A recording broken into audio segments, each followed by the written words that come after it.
More stem cells, more regeneration, more repair of the heart, longer survival. Less stem cells, you're in trouble. Do foods stimulate stem cells? And the answer is yes. Meet Dr. William Li, a world-renowned Harvard-trained medical doctor, researcher, and president and a founder of the Angiogenesis Foundation. His work has led to more than 40 FDA-approved therapeutics and devices for cancer, cardiovascular disease, wound healing, and vision loss. He is also a New York Times best-selling author with Eat to Beat Disease, The New Science of How Your Body Can Heal Itself, and he recently published a new book, Eat to Beat Diet, Burn Fat, Heal Your Metabolism, and Live Longer. In today's video, we have extracted Dr. William Li's teaching over the years and focus on the importance of hydration, and this video will list out 3 drinks, other than water, that Dr. William Li frequently mentions in many of his seminars and talks. These top 3 beverages help stimulate the stem cell counts and help live longer. So stay watching until the very end for all the juicy details. 5 tips to live healthier and longer. Number 1, stay hydrated, because dehydration actually makes everything in your body work harder.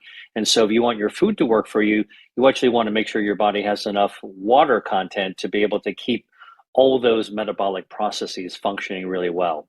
Number 2, I would say eat what you like, but make sure that most of what you eat falls in the category of what we call plant-based foods. Third, I would say, to the extent possible, avoid ultra-processed foods. The other thing that I would actually say that would be really helpful is to try to avoid foods with added sugars whenever you can. And the 5th thing I would actually say is that I want to come back to beverages for a second. You know, besides water, there's 2 other beverages that I think are go-tos for health. And one is tea. Could be green tea, could be oolong tea, could be black tea. And the other one is coffee. Remarkably, you know, water, tea, and coffee are the go-tos for beverage and health. Now, what you add to them can make a big difference. So the first tip was to stay hydrated. And the final tip was to choose those beverages that are healthy. So let's now explore 3 drinks other than water that Dr. William Li enjoys drinking himself as well as frequently share in his teaching that are really good for our health. At the very end of the video, Dr. William Li will share what we should avoid drinking to stay healthy for longer. So don't miss out. First, green tea.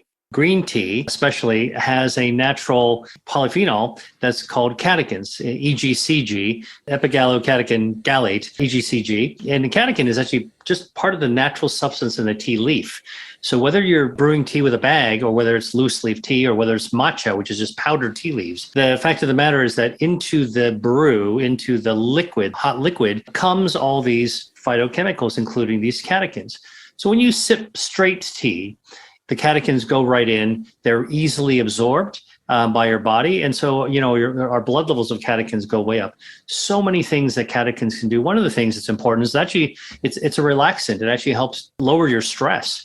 It lowers the catecholamines. And so other things, it helps your lipids. It actually also helps fight cancer. It's anti-inflammatory. A substance that has so many beneficial things that, at least when I drink tea, I want to get as much as I can out of my food. Now we understand that green tea is very healthy, but I am sure there are many of you who indulge in black tea. Is black tea any good? Green tea will increase your stem cells, but guess what? So can black tea. You know, people in Asia drink a lot of tea. People in Britain drink a lot of tea as well. Yeah. We used to say green tea is good, black tea is fermented, so it's not going to be that good for you. We're changing our minds. We have to keep our minds open. Black tea can also double the number of stem cells. Then how about adding milk into tea? Does milk interfere with absorbing the bioactive components in tea? I deeply respect traditions of eating and drinking. And one of the things that, I know is a tradition in England is, you put, or in Ireland, you actually put some milk or cream into your tea. It actually changes the flavor profile, and it's lovely. I've had plenty of teas in England before. I find it to be just such an incredibly nice. Put dairy in it. Here's what you need to know. Dairy, and I'm talking about cow dairy, right? So not nut milk. This applies to cow dairy. We'll come back to the nut milk in a second. Cow dairy, actually is fat. Milk has got fat in it, like butter, which is made out of milk. And the fat, when you put it into your tea, does change its flavor, but that's not what we're talking about here. We're talking about the fact that when milk or cream is put into tea, the fat molecules in the cow dairy form little soap bubbles. These are microscopic soap bubbles. They're called micelles. Fat likes to stick with fat. Tea is mostly water. And so when you pour milk into tea, the dairy fat sticks together and makes a little tiny soap bubble. And what does it do? Those soap bubbles trap the polyphenols from tea. It traps the catechin. So you've got some good stuff wrapped in the soap bubble of dairy. And now when you drink the tea, the catechin is trapped in the soap bubble. It doesn't get absorbed as easily in your stomach, and it just rolls down your gut, and a lot of it comes out the other end, okay? And so you're missing out on a lot of the good stuff. If you're drinking cow milk, dairy, put it in your tea, you're getting good flavor, but you're missing out on most of the polyphenols. So just be aware that that's what you're actually doing. Now, if you want to actually still cut the tea with something that is milk-like, nut milks are fine because they don't actually have the same fatty reaction that the cow dairy has. So almond milk, cashew milk, those soy milks, they're all fine. If you really cannot give up on the flavor of milk in your tea, there is an alternative. I had this discovery that might be useful for your listeners who are in exactly that situation where they like the taste of milk in their tea. I discovered there is something called milk tea. It's actually from Taiwan. It's grown in the mountain. And it's just pure tea leaves that when you brew it, it tastes like it's got dairy in it. He is referring to a native Taiwanese green tea called Jinxian tea, which can be translated as milk oolong tea. Jinxian tea have a unique milk flavor which is called naixiang or milk oolong. So with this variety from Taiwan, you can enjoy all the goodness of the green tea together with a hint of milk flavor.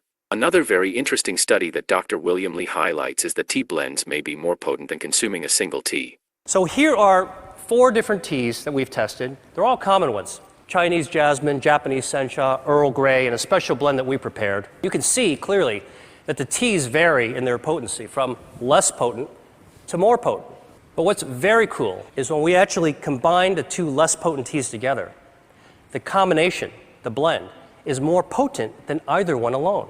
This means there's food synergy. If you are afraid of the caffeine in tea, then you could go for decaffeinated tea. You can get decaffeinated green tea, decaffeinated with water decaffeination process, not the solvent. So there are companies that actually tell you that they probably tell you that they remove the caffeine using a water process. The second beverage that is healthy and may help us live a longer life is coffee.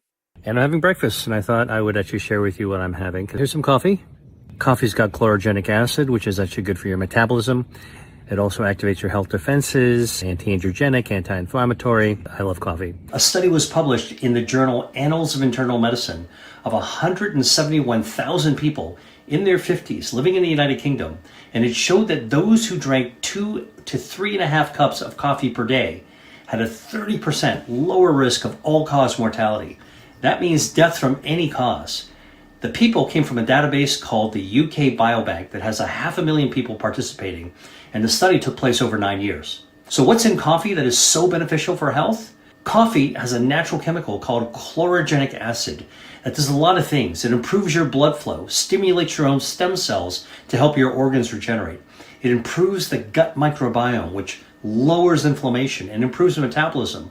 It's an antioxidant, and chlorogenic acid also improves your immune system. So we gather that coffee is beneficial to our health. Is drinking organic coffee even better? Organic coffee has more chlorogenic acid than conventionally grown beans. Chlorogenic acid, which helps to repel insects as well, an organic coffee bean has 3 times as much chlorogenic acid. The third food that can be made into a great beverage is chocolate. Cacao or chocolate.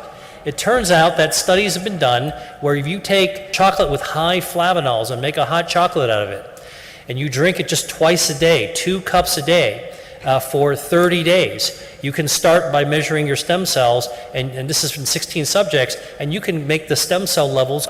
This is 2 cups of hot chocolate, of high flavanol hot chocolate, just twice a day. By the way, all of these patients had cardiovascular disease. They had documented blockages in their arteries in their heart, and they could get more stem cells going. That is a small study, but really, really interesting to think about. So again, we need to pay attention to what kind of studies these are. This is a clinical trial. It's a small study, but it actually is really important because it correlates with some of the other information I showed you. A larger study, 20,000 people in Germany, showed that those who ate 7.5 grams of chocolate per day lowered the risk of heart attack or stroke by 39%. Okay, what is 7.5 grams of chocolate? It's about 3 chocolate chips. Got to be dark chocolate, not that much. And, you know, it's, by the way, I want to say it's not the dairy in the chocolate. It's not the sugar in the chocolate. It is that natural chemical in cacao. And that's what we need to be able to do, is the final product that we're served up by companies isn't necessarily what's good for us. But we need to be able to discern what it is that is actually in the food that might be doing us a favor. If you take the really dark chocolate, like 73% cacao, the really dark chocolate, and you make it into a high flavanol hot chocolate drink, and you have it twice a day. This was the clinical study. They found in people who wound up actually drinking the hot chocolate twice a day over the course of a month, they doubled the number of stem cells compared to the people who didn't drink hot chocolate. So the question is that important? Well, when they measured their blood flow, what they did is they put a blood pressure cuff on them, and which kind of lowers the circulation of the blood. Then they let it go. They found that the blood flow was vastly improved. So here's a functional result that actually means it makes a difference. So who's going to complain about chocolate? Who's going to complain about tea? Who's going to complain about a Mediterranean diet? I mean, you go out to eat. These are the things we love. Here is the final important remark on chocolate from Dr. William Li. Chocolate is a confection. Like if you get a Milky Way bar or Three Musketeers, I mean, like Halloween candy, all right, that's a confection.